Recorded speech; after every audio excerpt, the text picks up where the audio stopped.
Great.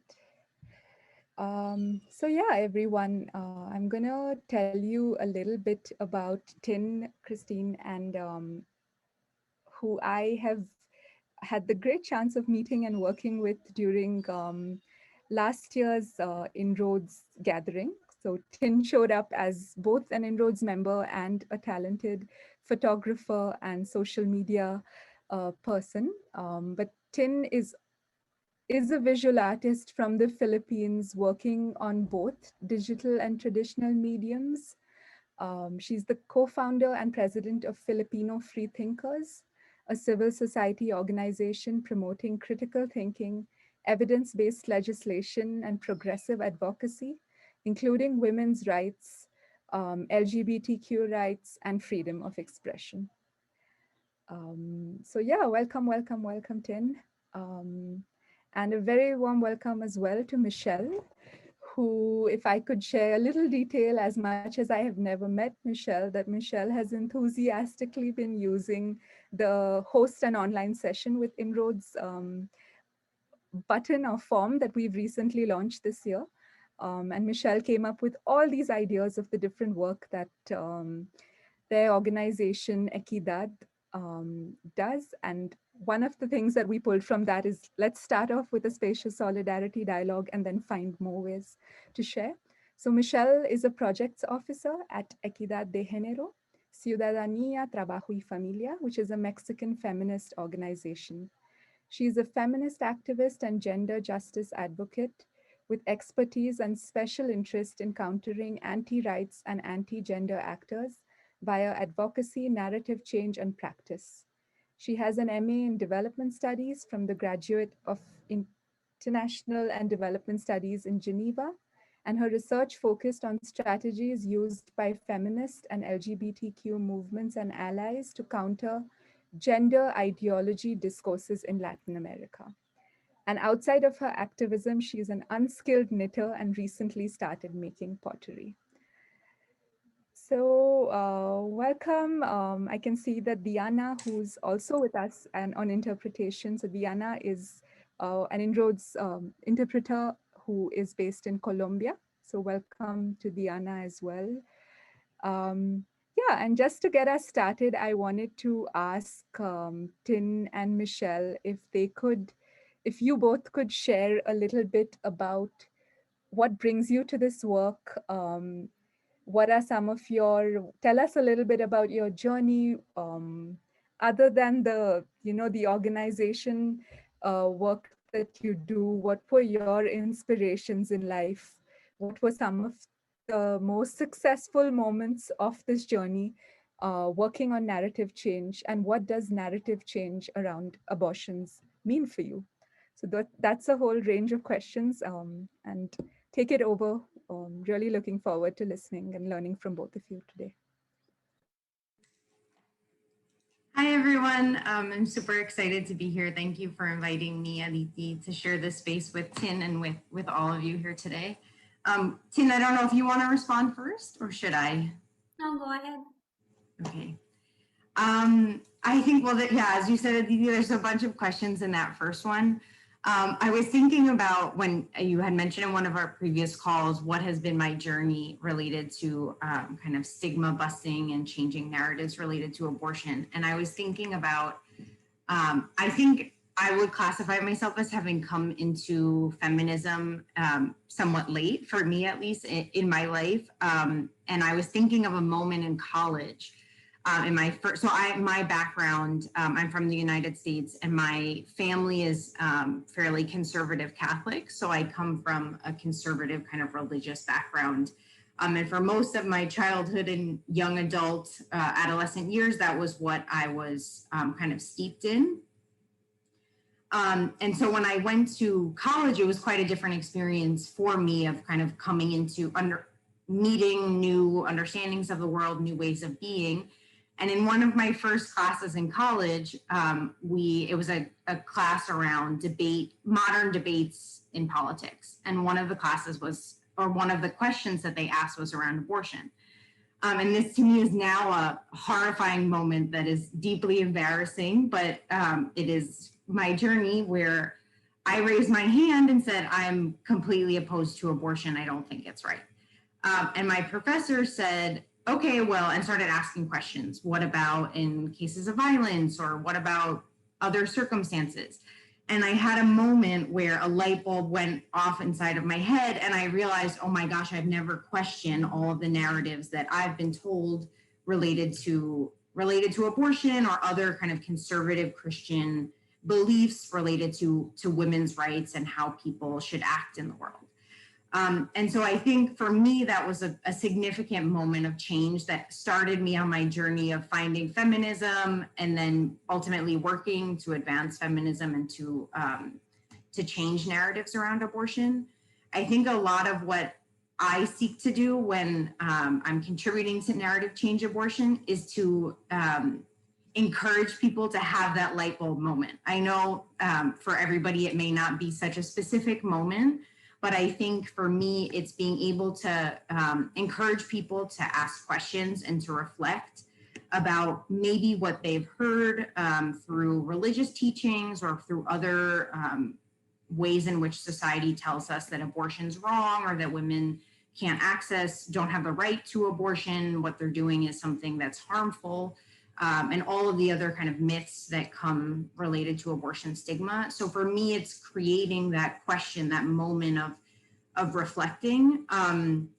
If I could have that light bulb moment for other people or encourage that moment, I think that would be great. I don't know that it's that easy for a lot of people. I think more it's kind of encouraging some doubt maybe in the things that they've been told over the years. So for me, that would kind of be the goal, at least in the short term, is really encouraging people to reflect and question on the narratives that they've heard around related to abortion. What about you, Kristine? Yeah, so it's pretty similar as well in the Philippines. It's pretty religious here. But as Aditi mentioned, I'm from Filipino Freethinkers, and we're a group of atheists, agnostics, non-believers, humanists, and progressive theists fighting for human rights in a very, very religious country such as the Philippines. And so, heathens, when, when back then, so backstory is that when we were talking about the reproductive health bill being passed in the Philippines, abortion was always in question. Abortion was always like, oh, it's a slippery slope. It's going to lead to abortion.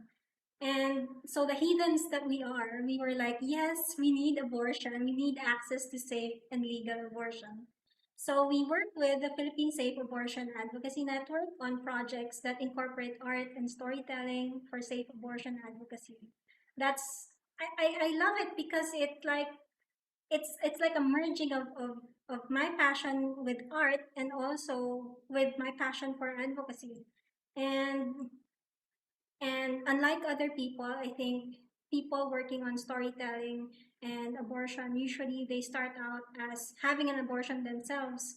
Unlike that, I didn't have one.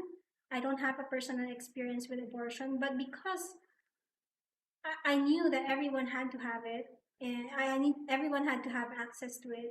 And I think in the restrictive setting of the Philippines, I think it works better that way because I can be out and I'd still be safe, and I can keep people who work with us, our storytellers, people who have abortion stories to tell, safe. And I think that narrative change is so important because I also started out not knowing about abortion advocacy when I started out. And I remember that I was always afraid of birth control failing me. I was always afraid like, oh, if I don't get my period now, what would I do? And before I got into this advocacy, I didn't know how to get an abortion, and also I had this idea that if you had an abortion, you'd be psychologically traumatized, or you'd be haunted by the memories of your abortion forever. And that's quite the norm here in the Philippines. And so I think narrative change is really important, especially in religious settings, because people need to know that's not the only situation, that's not the only scenario. What about you, Michelle? Yeah, I think the issue of kind of internalized stigma is one that's so important because it's really a process of unlearning, right? It comes from so many different aspects of society that tell you certain things, mostly myths around what abortion is and the impacts of it. And it really does, right? It plays a role. I also, yeah, it's something that one of the projects that I'll present in a little works to address internalized abortion stigma with women. And I'm curious how in the context of the Philippines, what are some of the challenges that you faced kind of going against the religious norm or the norms of society related to narrative change? I think for a lot of advocates, they're afraid of being judged, being harshly judged by a lot of religious people. But for us, it's pretty easy because we're already harshly judged for our non-belief. So that's where I think our strength comes in. The challenge is our strength. But for me, I think also the challenge is that I don't have an abortion experience myself. So it feels bad for me personally to ask people to share their abortion stories when I can't share one myself. But I think we can turn these challenges into strengths.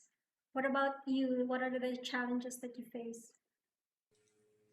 I haven't had an abortion either, and so I do share some of the kind of questions around maybe occupying a space that I haven't personally lived.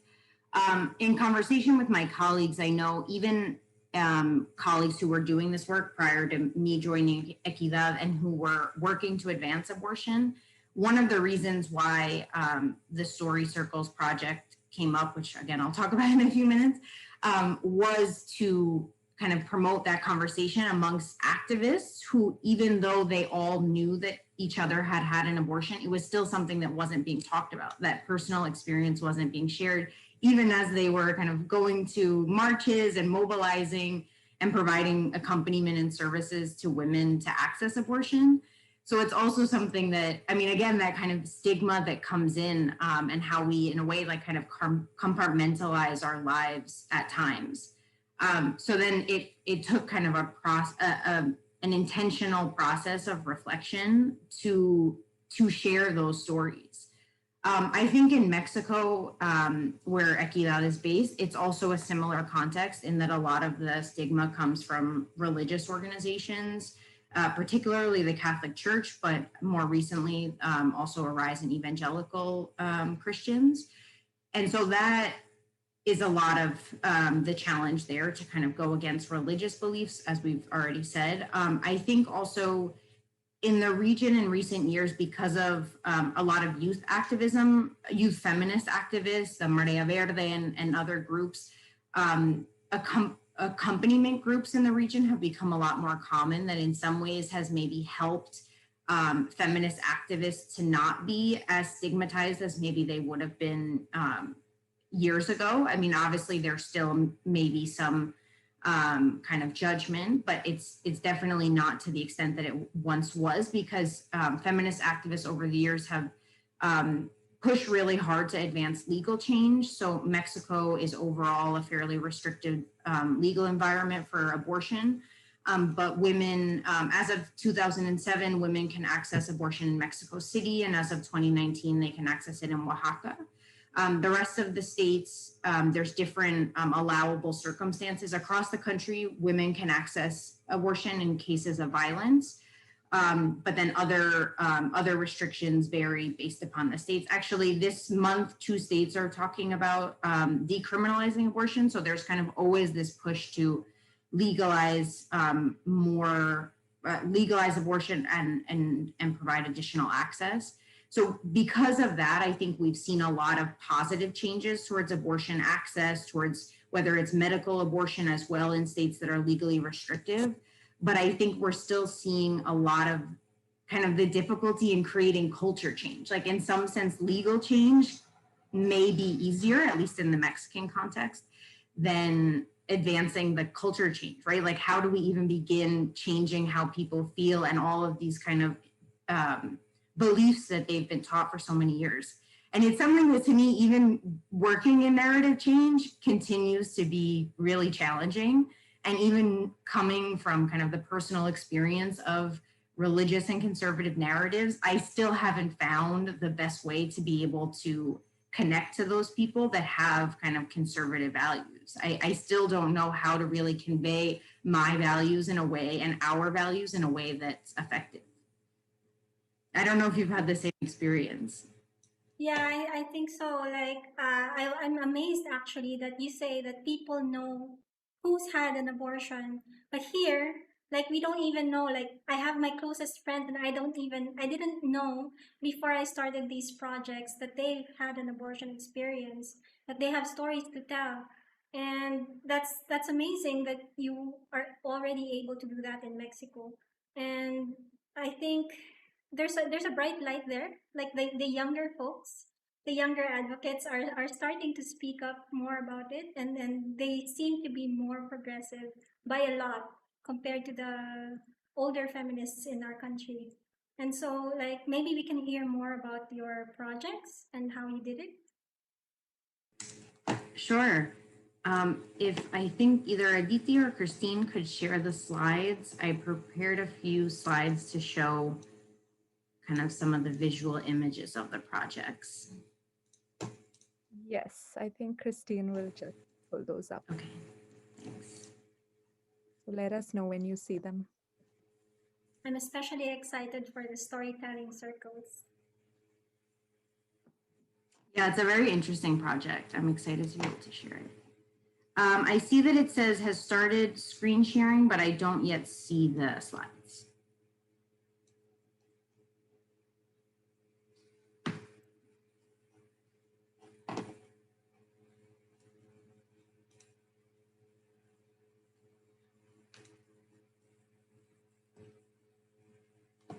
Tin, do you see the slides or do you also see No, that? it's the same. Okay.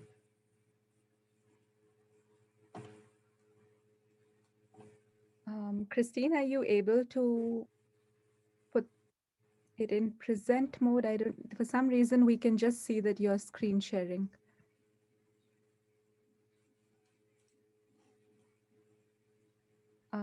If not, I can try it out. Give me a second.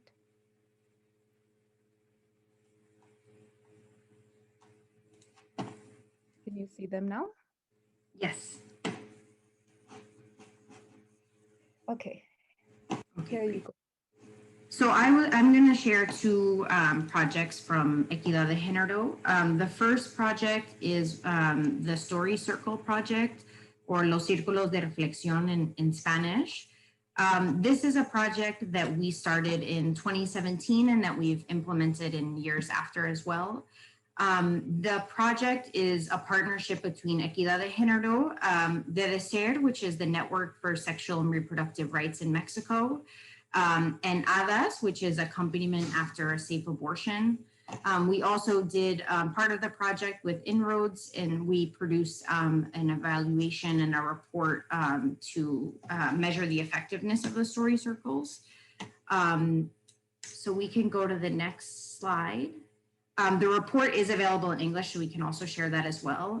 We've also developed manuals related to how to create a story circle in your own context. So first, to start, what is a story circle? Story circles are a safe space for women to come together for safe self-expression, reflection, and collective work related to their abortion experience, and sharing that experience with other women who've gone through through a similar experience. The circles are based on radical listening and acceptance. So hearing and listening to what others' experiences are and really being present. It's something, even though we're listening to things all day long, sometimes we're not actually listening and really seeking to understand someone. The circles are from a position of respect towards women's rights, using a rights-based approach based on the freedom and choice of women to make their own decisions related to their body and their lives. And it's based on a feminist, ethical, and political perspective. The facilitators of the circles are trained facilitators who are not necessarily, who are not professionals, they're not therapists, but they have experience and are knowledgeable about abortion. So in the case of when we organized the circles, a majority of the, if not all of the facilitators were women who provide accompaniment to other women seeking abortion in Mexico. And the circles are create a supportive environment and space for women to re-signify what their experience of an unwanted or unexpected pregnancy or abortion is for them. It allows them to kind of step away from all of the kind of myths and ways in which society maybe tells us certain things about abortion, that it's wrong, that it has impacts on women's health, as you said, Tin. And really reflect about what it actually means for them. The idea for this project came about through the accompaniment work that EQUIDAD and the De Ser Network do, which is one of the main responsibilities of the De Ser Network. We realized that given the restrictive legal context, we were providing women the accompaniment they needed to seek an abortion when they needed it, but we weren't providing them anything after their abortion. And they were still going back into these conservative environments that had a lot of abortion stigma. They may have already had internalized abortion stigma. So we wanted to provide additional support to those women. And the goal here is it's working through individual abortion stigma. So we're just working with women who've had an abortion in these circles. But the idea is that this also contributes to a larger cultural change, because re-signifying for ourselves, for the women who've had abortions, what it means to them is a vital step towards changing the larger culture related to abortion. I think we can go to the next slide. The goal of the story circles, as you'll see here, is we're not talking about abortion the whole time. The circles are organized into 4 sessions, and some women that we kind of go through a process of inviting women and then interviewing women to ensure that they would be a good fit for the circles. So because of the methodology, the kind of profile is a woman who's had her abortion within the last 2 years. As obviously it would be quite a different conversation for somebody who maybe had an abortion 20 years ago. They should be women who are over the age of 18. And the methodology would not be sufficient for women who have experienced sexual violence, or for women who have had mental health complications that they haven't dealt with. So we go through the process of interviewing and inviting women to participate. And a number of women express kind of question or hesitation around, do I really want to participate in 4 sessions of talking about my abortion?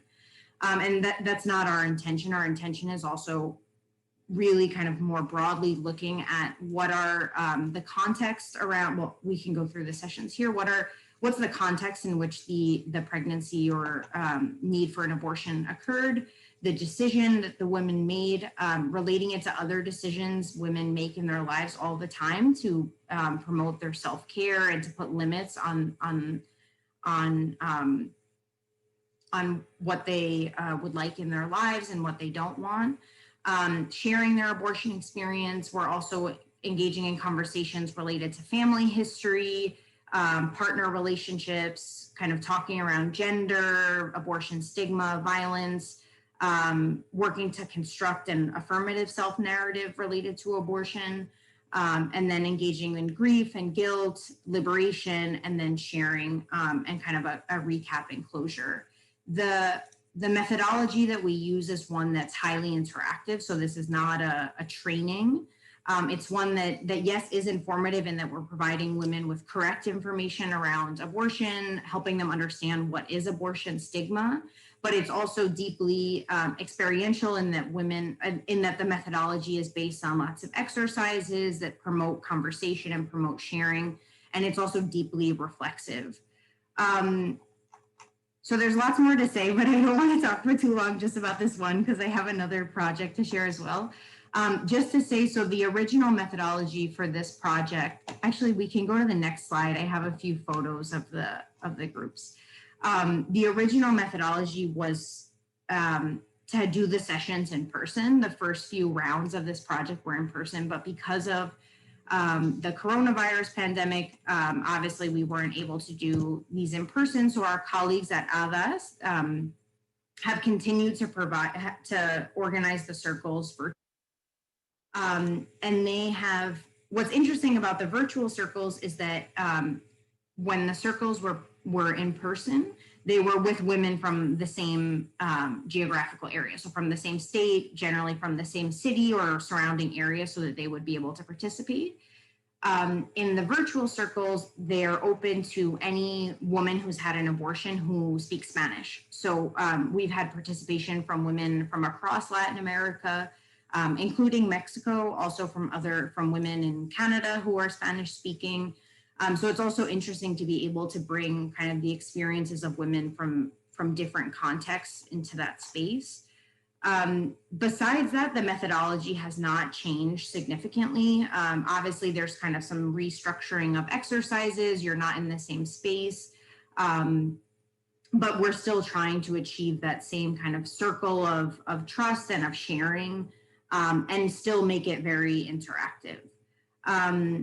So there's a lot more that I could say there, but I'll stop it just to be able to share briefly the focus project. So we could go to the other slide, please. And another project that we started also in 2017 that I wanted to share related to abortion stigma is the Focus platform, or Lightbulbs. So this platform is one that helps women to reduce abortion stigma by turning on a light bulb to signify their abortion. So women can access the platform and there's a number of kind of things that they can do to share their experiences of abortion. One is turning on a light bulb, which if we go to the next slide, you can see an example of the map. So there's lots more light bulbs now in the most updated version of the site if you go to the website.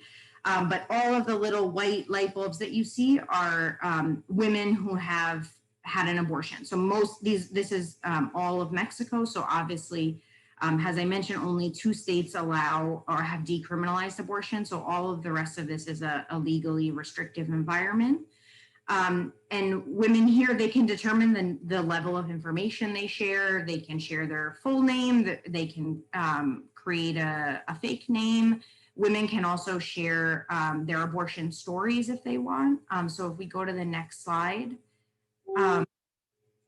women can choose what they want to share. So these are a few examples of women sharing videos or telling their stories. Women can also submit voice recordings if they don't want to be visually presented. They can share photos of themselves or something that helps them to kind of reflect on their abortion.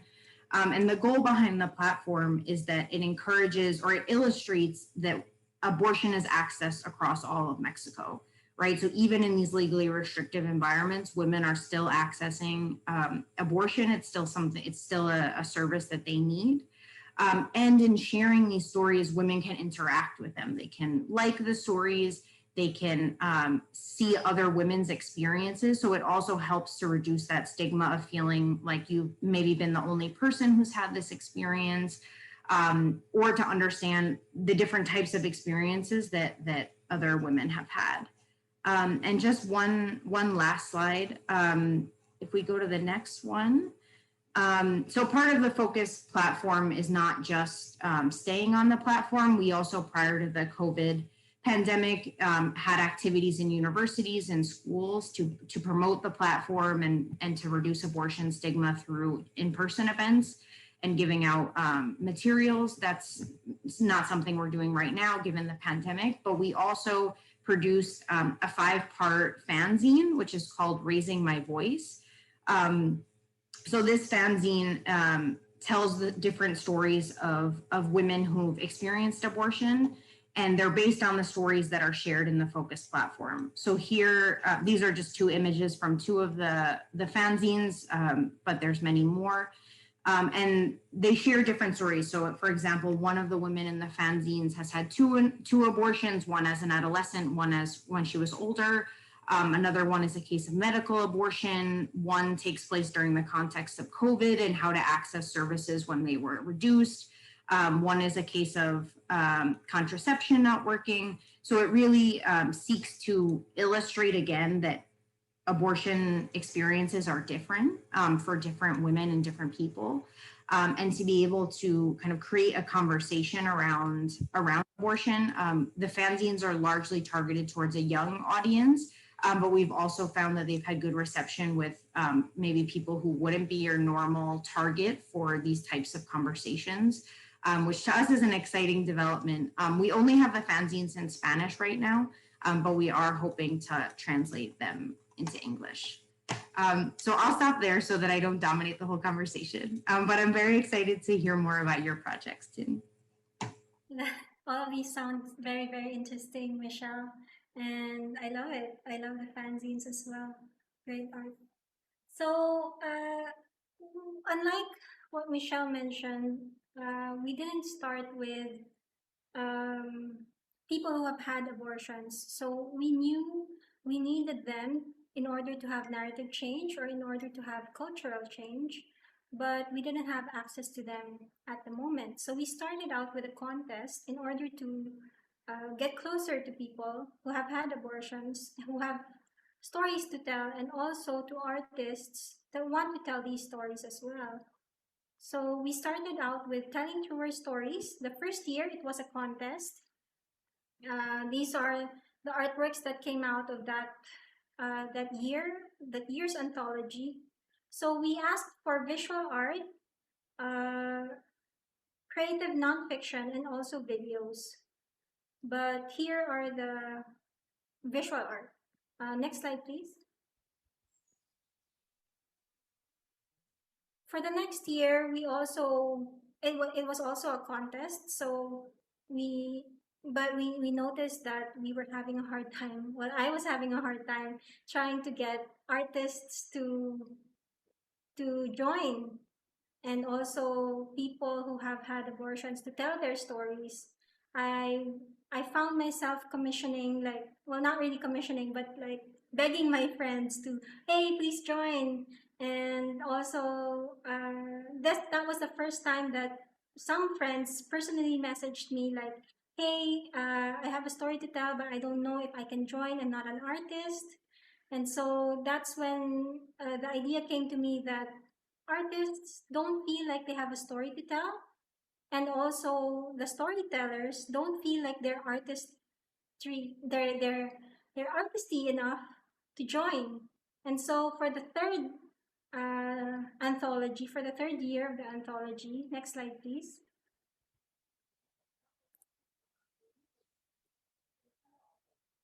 Thank you, Marie. And so we commissioned artists, especially because this third year was also the year of the pandemic. A lot of artists didn't have work. And so we got 3 stories from our bank of stories from the first 2 years of our anthology. And we asked these visual artists to create artwork based on these 3 stories that we chose. And these are what they came up with. Next slide, please.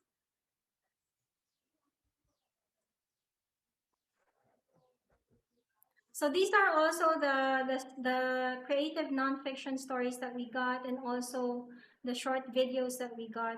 Some of them are very, very strong. Uh, it was actually really hard to watch our first place winner, but it was a very needed conversation starter.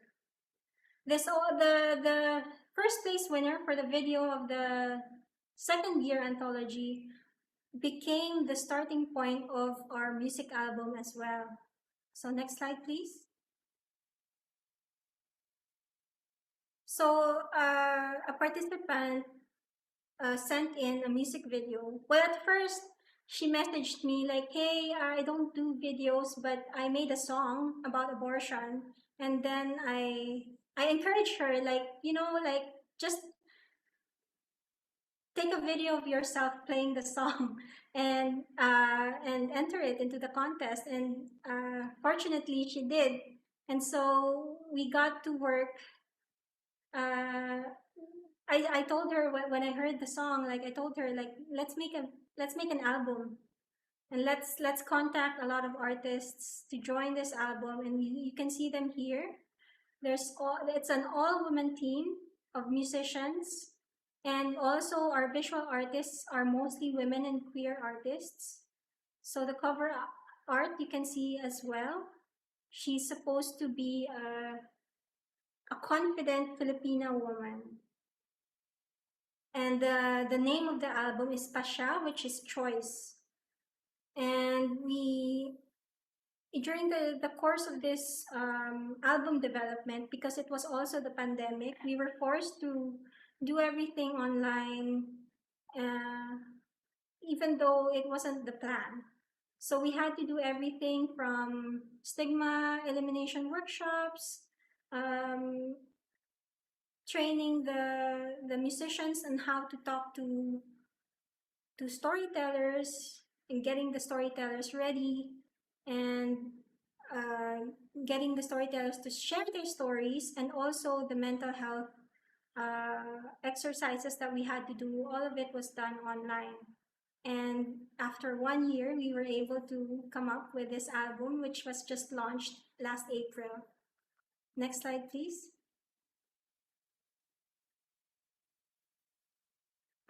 For this album, we also made a few music videos. Almost all of the songs from the album each have their own music video, and these are the samples of the music videos from those albums. Thank you. Oh, so here are some questions for us, Michelle. I'm so impressed that you recorded the album during this past year during the pandemic. That's really amazing to me. Was the process of working with other women, kind of the different conversations that you said, or just with the women artists to kind of figure out how to work together and produce the album and develop songs? At first we had to get them ready in order to not make the situation worse for the storytellers. So we had to prepare them with stigma elimination workshops, and like how to talk to someone who's had an abortion. And then also we briefed people with the storytellers on how to share their story and how to be comfortable working with these artists. Okay. Yeah, listening to the songs, they're so great. I really love them. It was so nice to listen to them and find that music prior to the call. And so the art that everyone produced, it's really amazing. Had a suggestion that we take like a 3-minute break and I play a song, and like everyone who's here can just stretch as we move into the last segment. So if that's okay with everyone, we'll just take 3 minutes to listen to one song, and then we'll come to this section about learnings. Tin, I was going to play the song called Stigma. Is that a song or is there another song you think I should play? I actually have the music video for Stigma. Do you want me to? Can you put it in the chat and share? Yeah. Can you allow me to share screen? Yes, let me do that. So let's just look at one of the music videos, and everyone else who's here, please use this as a chance to get water, treat it as a break, come dance or listening session. And we'll just jump into the third part of the session. So yeah, you can share your screen now. Okay.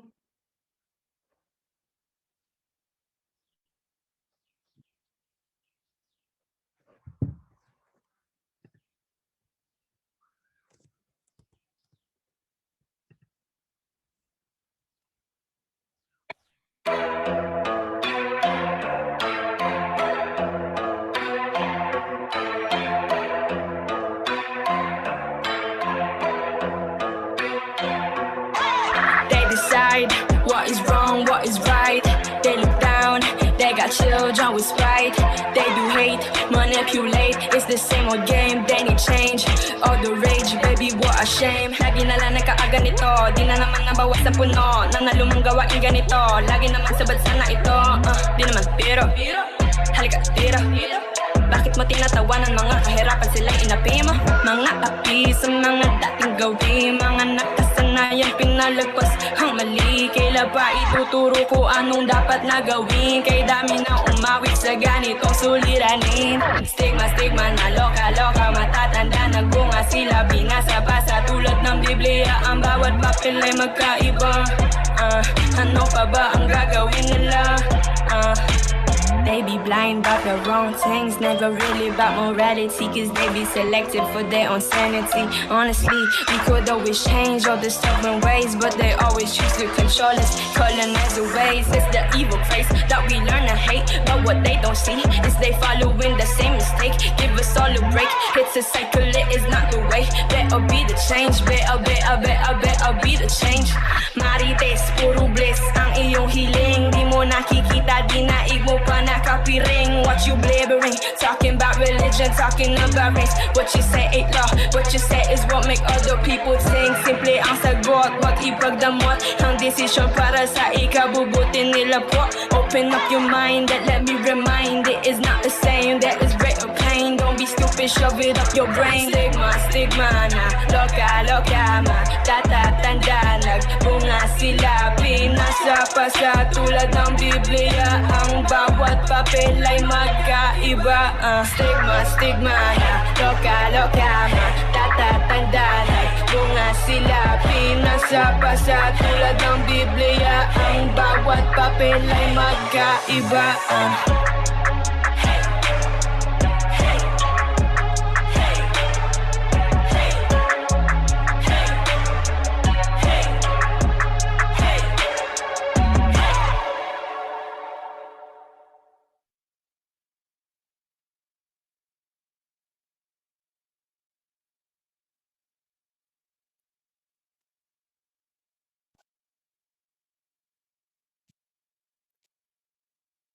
So I hope you all like that. It actually talks about the religion, the strong Catholic upbringing here that makes people think that that's the only way is to have kids. And so we really want to bring about that cultural change, especially in the young people in the Philippines. I'm so glad we got to watch that one. I haven't watched any of the videos. They're not out yet, actually. So we're going to release the music videos leading up to September 28th for International Safe Abortion Day. We're looking forward to. Oh, I'll put the Okay, link. the questions are in the chat. Yeah. Is there one that you want to answer? Well, in case people want to take a look at the album in the future, that's the link. Sure, let's answer some questions. Michelle, do you want to go first? Sure.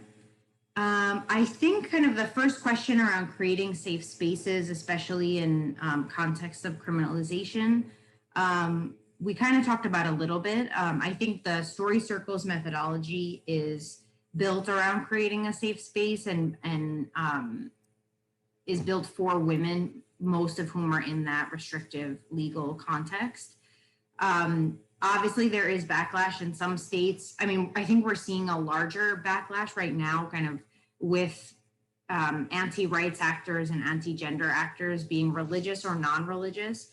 Kind of in Latin America, they're using a discourse related to gender ideology that's become very effective and kind of has generated a pushback towards the advancements or against the advancements of access to abortion and other women's and LGBT rights. So we are still in a situation in Mexico where women can face criminalization in some states, and in some states they do.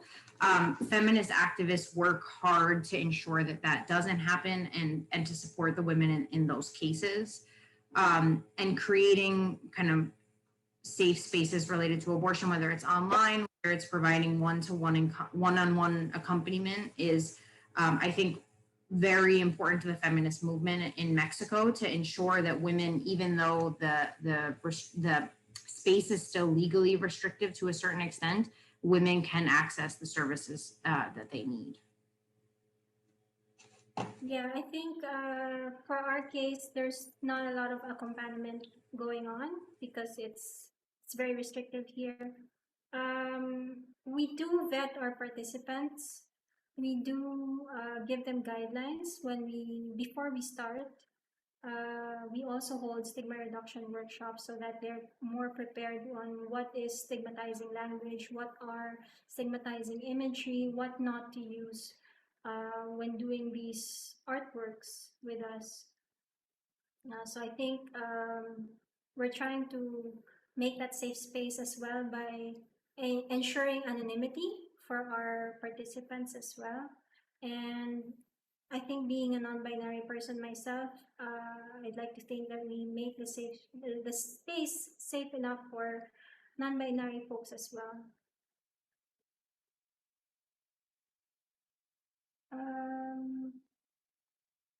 Any challenges and strategies, Michelle, for holding the stigma reduction workshops during the pandemic? For doing the online, I think there was also a question that somebody asked related to how many people are needed for online, for the trainings online. One of the interesting things, when we do the in-person groups, we try to have a group of around 12 people. It's usually the case that one or two women leave the group because of time requirements. They're not allowed, they can no longer participate. We also, because of that reason, changed the methodology after the first round so that women, if they want, can only attend the first session. If that's all that they can make in terms of a time commitment, they can just do the first session. And we found that even in instances where women just attend the first session, they've said that it's very helpful. So when we've shifted to online with our colleagues at ALAS, we found that smaller groups is actually fine online. So we're not having the same challenge of finding women. When we did them online, we were publicizing online and also in person, kind of depending on the context and how open we wanted to be about these sessions. But online, ALAS has had a really good response and lots of people have signed up to participate. They've done a number of different rounds of these groups of between 4 and 6 people. And then for the larger sessions, the kind of 4 entire whole sessions, they've also done a number of sessions that are just the first call as well. The sessions online are a bit shorter, but not much. So in person, they're 5 hours. Online, they're 4 hours. The initial plan was to reduce the hours more, so to do up to a 2-hour session. But we found that lots more women needed more time to be able to share their experiences and to really listen to each other. So they've stayed at 4 hours. Some of the methodology has changed, as I said, of kind of doing some of the online activities slightly differently, maybe changing out. There's also readings in between the sessions. So we've changed some of the readings. We've organized the sessions 1 week after another. So it's 4 weeks back to back. Whereas when we do the in-person sessions, it's 1 per month. We found that online, it's also helpful to kind of keep the momentum going and that people have been able to participate a little bit easier because it's online. They can connect from their homes. Many people have said that they enjoy that, of being able to be in their own space while still connecting with other women. So that's kind of one of the ways that we've adapted that project. Other ones we've tried to kind of through our Facebooks of the Deseo de Equidad, we've tried to move a lot of our in-person activities online. So activities that we may have done related to reducing abortion stigma or around women's rights, we've move those now into online spaces, which have become also have had quite good reception over the past year. What about you, Kristine? Yeah, I think I forgot to mention earlier that we had our 4th year of Orientology as well. So our 4th year was just this year. And instead of before, where I could encourage my friends to join the anthology, I wanted to break out and help strangers, like people I don't know. So we had this open call for people who've had abortions. And then we also have this open call for those people who want to have art workshops. So if you don't feel like you're an artist enough, you can get to try one of these artworks or art methodologies and in one of our workshops. And so we have a hard time connecting with these people. So some of them share their stories, but then stopped connecting immediately. Like they didn't want to participate in the workshops. They didn't want to be known as having had an abortion. And so we tried to protect their anonymity as well by saying that not everyone in this workshop has had an abortion. Like it's just a women's empowerment art workshop.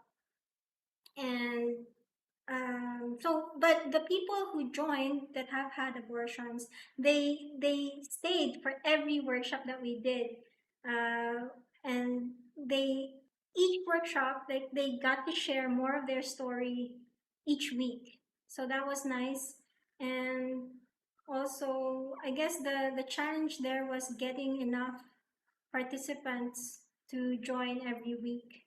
But also the advantage of it being online was that we were able to reach people from the provinces, people not from the capital, and also people could do their artwork in comfort of their own home, like you mentioned.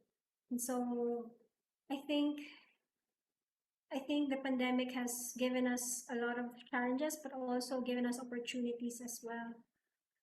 Uh, do we take questions from the audience or? I think so, yeah. Okay, sure. Ephraim?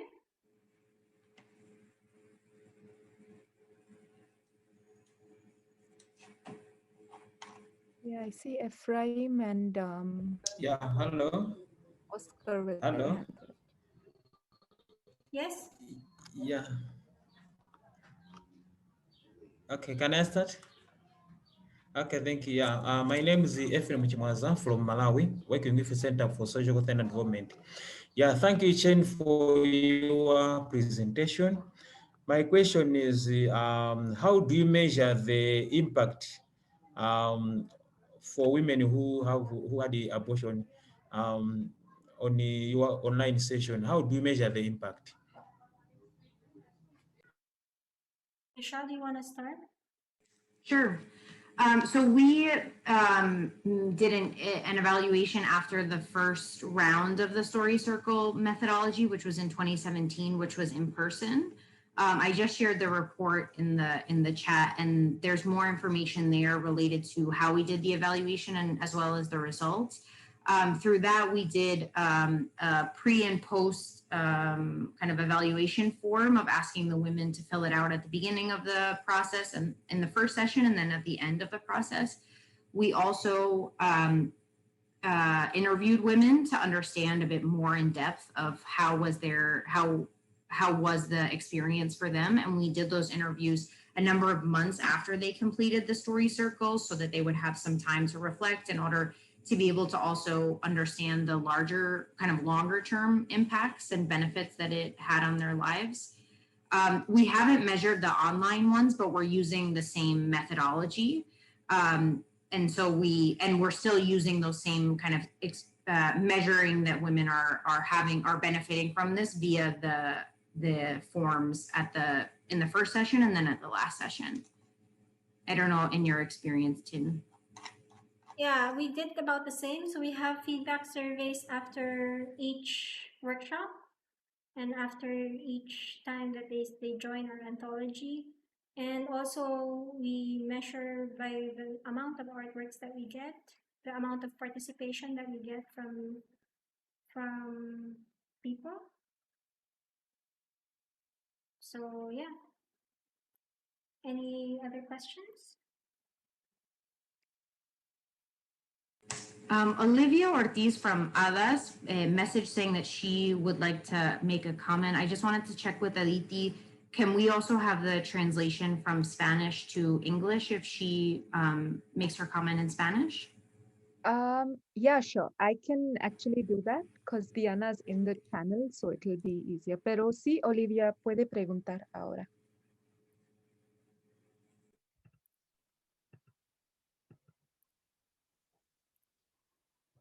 Olivia, no te escuchamos.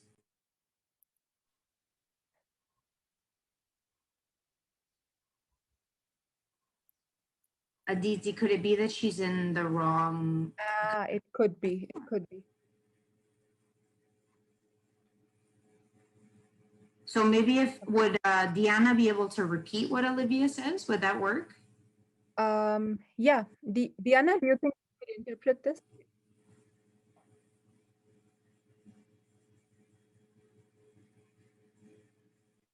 Sure. Okay, so Olivia makes her comment and then Diana will translate in English after. Okay. Okay. Adelante, Olivia. Es que ya, Diana va a traducir después.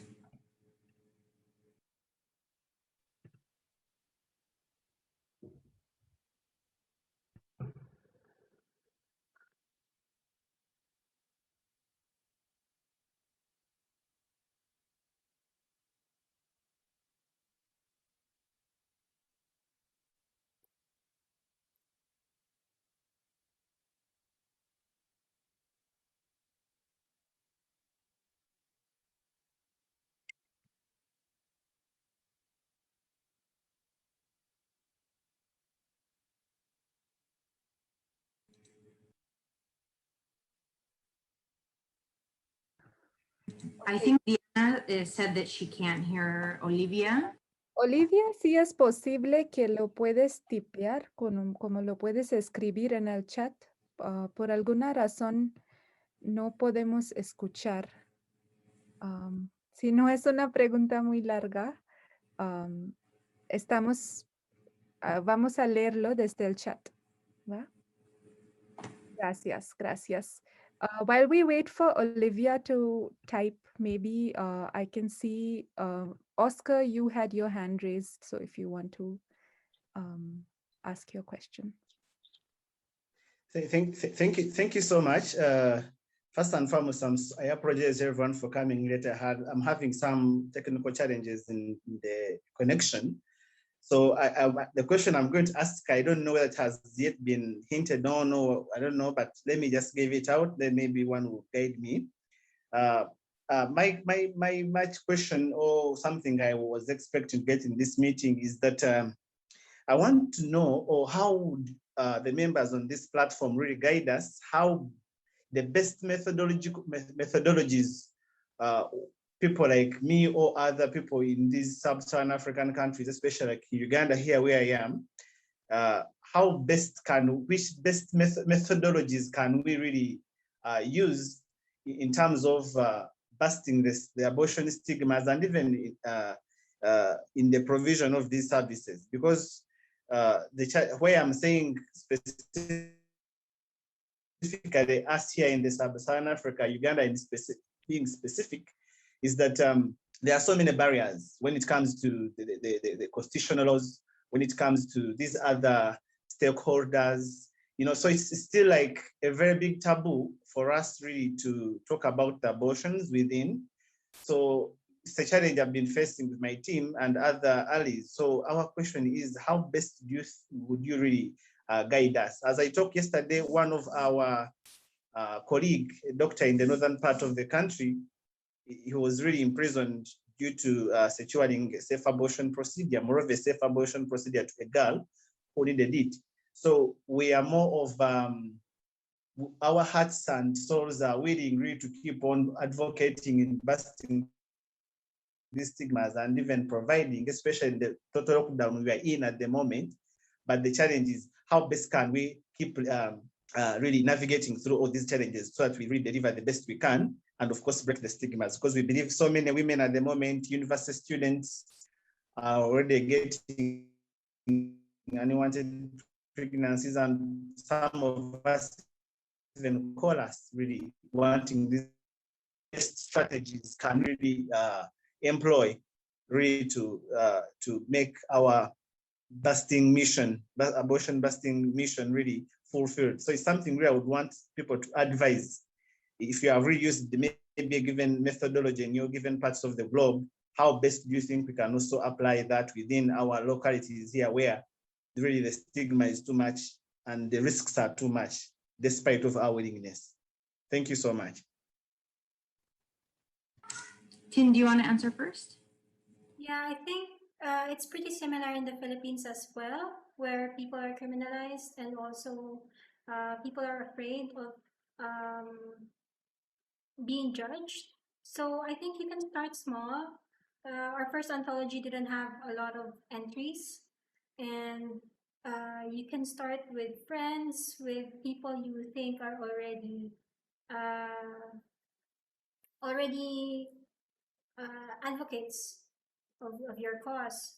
And at first, so during our first anthology, we had a media and artist workshop that we did in order to get people to know the status of abortion in the Philippines and how to make artwork for this cause. So, Michelle? I think the context of Mexico is not as restricted as in Uganda, so it's, I think, slightly different. What we've used to try to reach out to different populations, we've tried to use different types of media. So we use social media, but we also, in kind of more rural communities, we also work with community radios to share information. And we also work with kind of projected messages that circle on trucks going around towns and cities. In some cases, we don't talk directly about abortion. We may talk more about women's rights, empowerment for women. In others, kind of depending on the context, we may talk more about abortion. I think being in a different context, it's hard to say exactly what a best practice would be. I think potentially starting the conversation with not focusing on abortion right at the beginning could potentially kind of lead to more people opening up related to their experiences. But I think also as Tin said, the one-on-one sharing is also really important and really beneficial. So even if it's not with a larger group, even just having that conversation amongst women and people who've experienced abortion is really important. If it's okay, I'm gonna translate what Olivia said in the chat. So Olivia is the director of ALAS, who partners with EQUIDAD to give the story circles and who's been implementing the story circles virtually over the past year. So I wanted to just, she provided some more information related to how we evaluate the circles, including virtually. And so she noted that we evaluate the perceived stigma and the internalized stigma that the women have before entering the group. So in the interview process and then prior to the first session. And then we also do it in the last session to check that these two stigmas, so perceived stigma and internalized stigmas, have changed. We found that women at the end of the group are more confident in talking about their abortion with people who previously they had not told about their abortion. So mothers being an example of somebody who maybe women may not have told.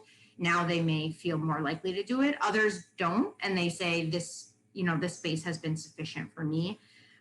We do this by applying a questionnaire at the beginning of the methodology and then at the end after the last session.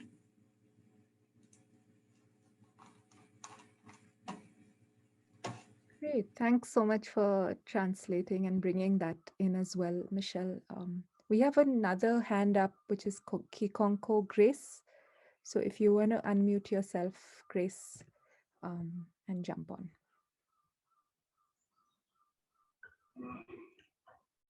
Yeah, hello everyone. My name is Choncho Grace Barbara Triagenda, as you all know. I'm glad to be on this platform. And as an abortion buster, I always love these learnings. And, you know, when we exchange the resources and tools, we become knowledgeable, and we know how to bust abortion together. My question is, we are talking of creating online spaces, but a country like in Uganda, it has been so difficult to discuss abortion online with the ladies. Ladies, they fear to talk freely online about abortion. And it has been a very, very complicated issue for us who are abortion busters. Like yesterday, there is a lady who called me, and she was seeking for abortion. And unfortunately, in Uganda here, we are in lockdown. And we are trying to talk online. And she was like, Grace, I think you have another person beside you. I can't tell you the way I'm feeling now. I said, no, be free. I'm alone. I'm in a safe space. You can tell me exactly what is happening to yourself. But unfortunately, she could not engage her talk because she was having that fear. So I'm asking, how can one create online safe spaces so that every woman every person who deserves abortion can really freely talk and get the services and the resources? Thank you so much. Tin, do you want to go first? Yeah, I think like I mentioned before, we have people who don't feel comfortable online, and unfortunately, that's just something that we were not able to address in this year. But I think having an open line where people can contact you, and people know that there's a person on the other end and that they can contact you at any time. I think that's one that's been successful for us in encouraging people to share more and to trust us more online. What about you, Michelle? So when we provide our accompaniment, or prior to the pandemic, we tried to do most of it in person. So we would receive a call or a message from a woman who needed to access abortion services, and then we would try to meet that person so that we could open kind of establish a dialogue and really understand exactly what they needed and how we could help. Because of the pandemic, we've mostly switched to online or to a virtual or remote accompaniment. So we do that by providing a few different ways in which women can contact us. As Tin said, providing a telephone number that women can call. They can send text messages, WhatsApp messages. We also have on our Facebook groups, women can message via Facebook Messenger. And so providing a number of different ways in which they can reach out. We also, in instances where a woman maybe doesn't need an abortion or that moment or just wants information, we also provide that. So if they don't want to talk so much about their direct experience, it's providing some of the basic information about how they could access services. We also, in instances where women are seeking medical abortion, so through pills, we also provide them with information related. We have websites, or there are websites in Spanish, but I believe there are also in English, that provide information around how to take an abortion pill safely, so that in those instances, we try to provide accompaniment to women as well, so as they're doing it in their home. But if that can't happen, I think providing or guiding women to these resources that provide them information to ensure their safety are also helpful. And I think providing a number of different ways in which women can contact you is also helpful for them maybe feeling a bit more comfortable.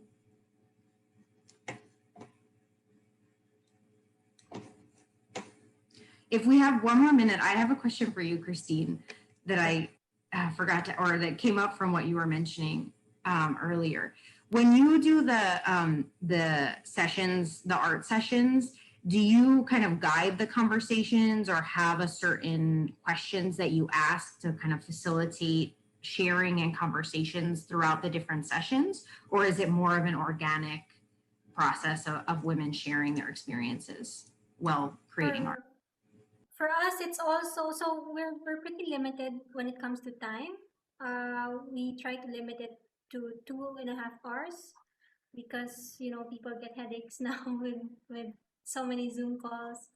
But yeah, so we have a program for the workshop, but then in these times where, you know, you're working on your artwork and there's not a lot of instructions being said, we ask the instructor. Sometimes a lot of our instructors have had abortions, so we ask them to share their story, and then it also gets other people to share their story as well. Okay, thanks.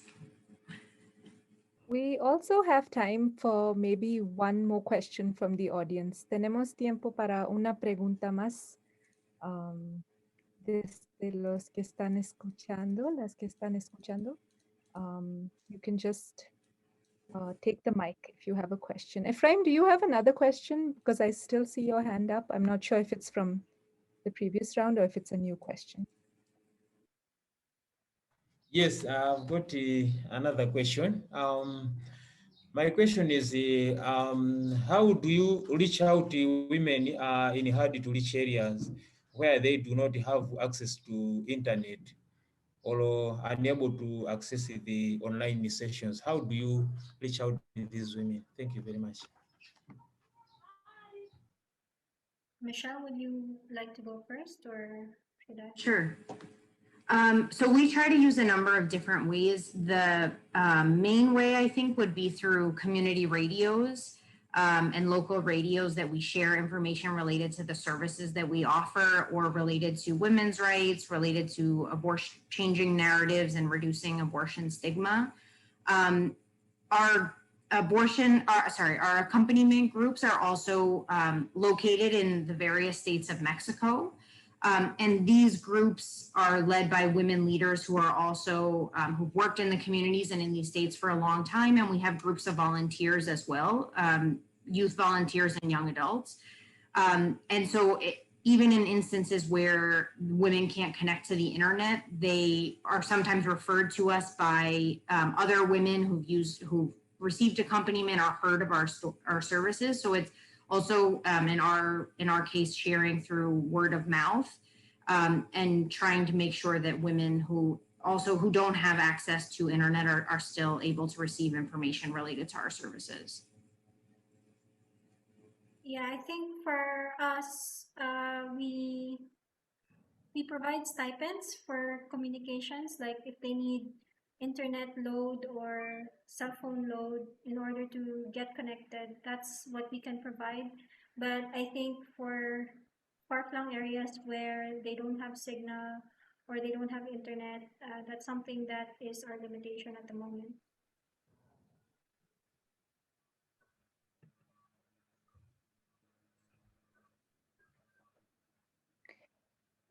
Maybe we take this last question Thank you from very Maureen much. in the. Thank you, Ephraim. Maureen, do you want to read? Do you want to say your question out loud on the mic? It would be nice to hear your voice as well, if you're in a place to speak.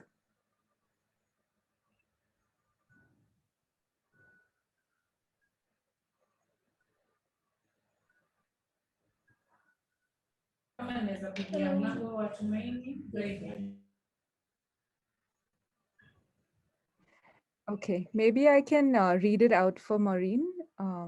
So Maureen's asking about women who are married and have abortions are often silently suffering. So in both of your contexts, how would you start such a conversation with them to speak freely?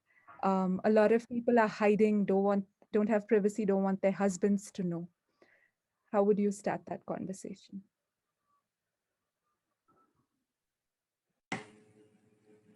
Tin, you can go ahead if you'd like.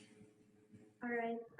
For us, we provided an anonymous form where they can share their stories, and also we provided them a link to Tutanota so that they can create a secure email and they can share their stories. We can contact them there. We can ask them, about how they're feeling and how they want to share their story, how to speak freely. We can contact them through that. What about you, Michelle? As far as I'm aware, we have had women who are married participate in the Story Circles project.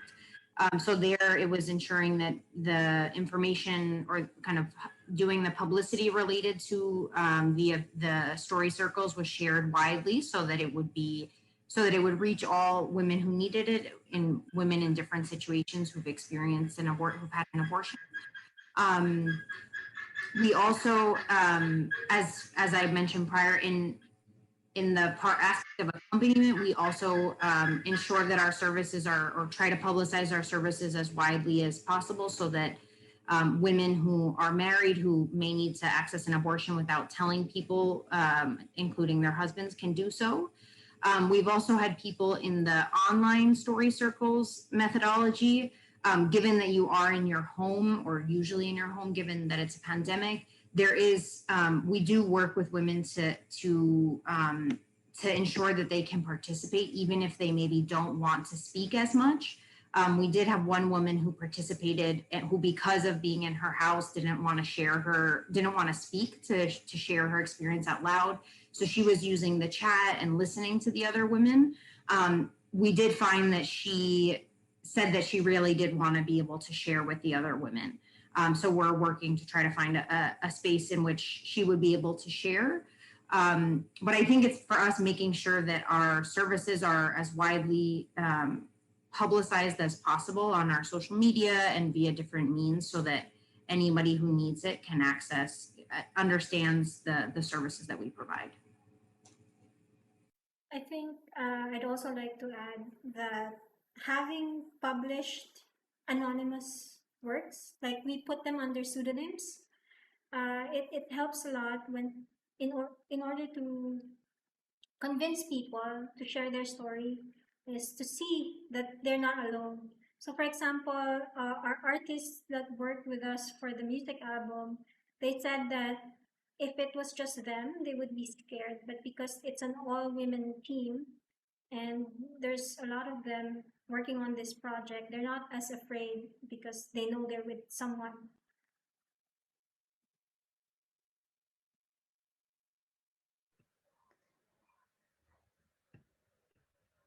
So I see a lot of thanks coming in on the chat. Somebody, I think Maureen, called these, not only did you share these huge chunks of your projects, but you also shared these tips that only one learns when you're working in such a situation and these various situations come up for you. I heard you all talking about the value of networks and at the same time, the value of one-on-one conversations, spaces, encouragement, because oftentimes when we're talking of narrative change, how do you hold that space for more people? So I think in addition to like even the points, the practices that you shared about respecting and allowing people who've had abortions to lead and the struggles that you all have had with that, how to keep information, personal information anonymous. I really like what you shared, Tin, also about the stipends, making sure that people can join in and also have all the resources to do that. So those are all the things that echoed very deeply for me. And I'm sure there's many more for everyone who's here. I'm not sure if you all could follow the chat, but there was a lot of stuff going on. And yeah, I want to, along with everyone else who's here, thank you all. so much for making this time, firstly for initiating such creative initiatives and such creative work where you are. Truly, like a lot of other places would be, I'm sure with this exchange, kind of inspired, but one leaves this space with all of those, with all of the visual art that you shared. We couldn't hear enough of the music because of the format that we're in. But it's very inspiring to hear even of the in-person circles that you all do. So yeah, I wanted to thank you all for bravely coming into this dialogue, or not really knowing each other beforehand and taking on the challenge of finding links and connections with each other. So uh, there's the album is in the chat, the PINSAN anthology, the evaluation of the circles. There's a lot of material in the chat. So anyone who needs to see that later, just go picking for it just now. The evaluation for this session is also in the chat. We would love to know how this session felt and was for you. We would love to know if you would like to be a part of other sessions and how you would like to participate. If you'd like to share, if you'd like to listen, if you'd like to create, we'd love to know that as well. I wanted to ask Tin if you could play us one more song as we sign off. And yeah, along with everyone, thank you so much to Michelle and to Tin for this really beautiful evening for me. And we'll keep these conversations going in the Inroads network. Thank you, Aditi and Inroads, for creating the space. It was great Thank to you be so much. in and with you all. Okay, I'll share my screen. It's nice to end.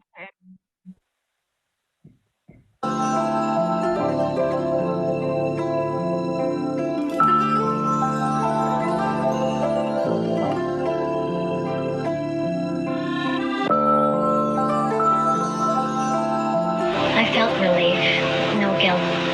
There was a sense of claiming back something that made me feel light again and unburdened. I know that there is a lot of stigma in society about it, especially in a very Catholic or religious country such as the Philippines. But this is a choice I alone have to make, and in no way can other people's judgment affect me. I do not need that negative association with an act that has actually freed me. Everything feels right, I don't feel any burden no more. We won now, and we finally settled the score. I feel like I don't feel any burden no more. Everything's all figured out, yeah. Everything feels right. Everything's alright now, baby. Everything feels right. Everything's alright now, baby. Just imagine we won the fight and they be looking up like the sun is bright. It feels so nice to wake up in a new bed and I feel free. My body, mine is not an item for them. It's mine, it's mine. Sucks to be you, looking like a fool, fighting for something that brings down fellow women. Never mind, I'm not gonna think about it, cause I am free. I'm not gonna ever be another captive. My mama finally learns my body, my own words, my own rules, my own words, my own soul, my own world. Yeah. Everything feels right, I don't feel any burden no more. We won now, and we finally settled the score. I feel like I don't feel any burden no more. Everything's all figured out, yeah. Everything feels right. Everything's alright now, baby. Everything feels right. Everything's alright now, baby. The the comfort of being secure, being held by my mama.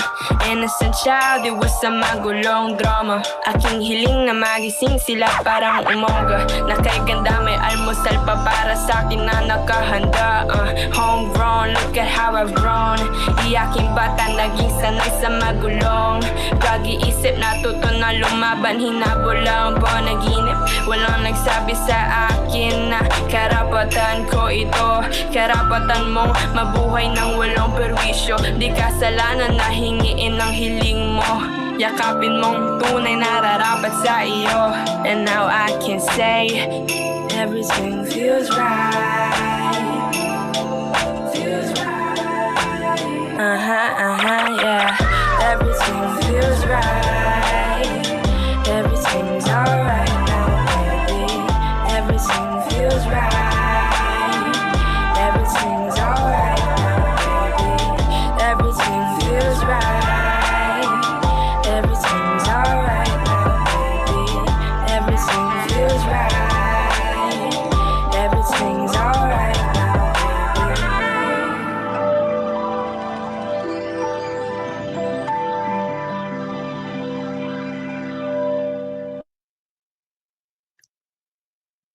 Thank you so much, everyone. Bye-bye, everyone. Thank you. Thank you. Bye, thanks. Bye-bye, bye-bye.